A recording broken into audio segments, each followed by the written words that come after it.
3 mois après son lancement, la saison 14 de Top Chef a tiré sa révérence ce mercredi 7 juin. Alors qu'Hugo Riboulet ou de Danny Ketsar l'a emporté et succède ainsi à Louise Bourra? Voici la réponse. Ça y est. Après 3 mois de compétition, l'heure était, enfin, à la finale dans Top Chef ce mercredi 7 juin.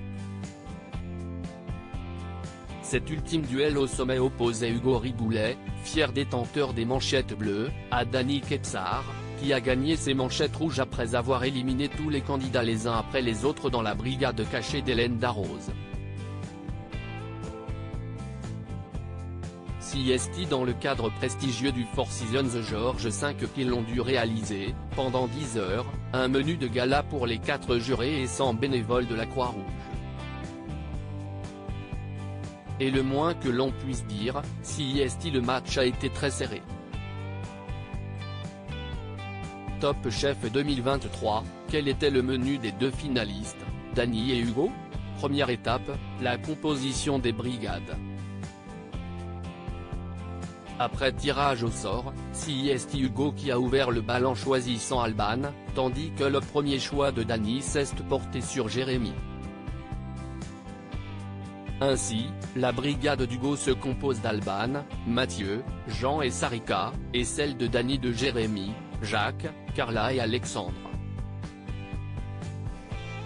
Côté menu, les 2 candidats ont opté pour des propositions très différentes.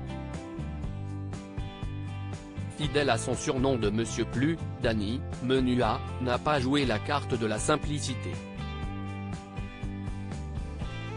En entrée, le jeune homme de 26 ans a proposé une gambero rosso, une crevette rare, proche de la gambasse, frite, avec une raviole au chou-fleur et réfort et un bouillon de crustacés censé changer de couleur grâce à un parfum balsamique citron à vaporiser. Pour le plat, il a opté pour une ballotine d'omble farcie avec une préparation au chiso et une purée de cerfeuil tubéreux.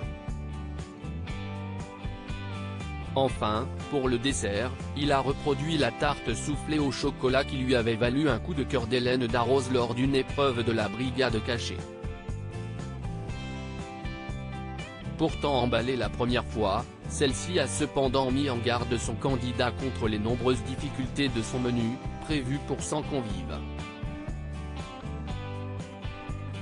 En face, Hugo, menu B, a mis en avant le végétal. En entrée, le Benjamin de la saison a proposé une déclinaison autour du champignon. Pour le plat, Hugo a opté pour un gâteau de choux accompagné de Saint-Jacques. Enfin, il a misé sur le chocolat en dessert, accompagné d'une glace à la sarriette et d'une ganache parfumée au poivre de Timu.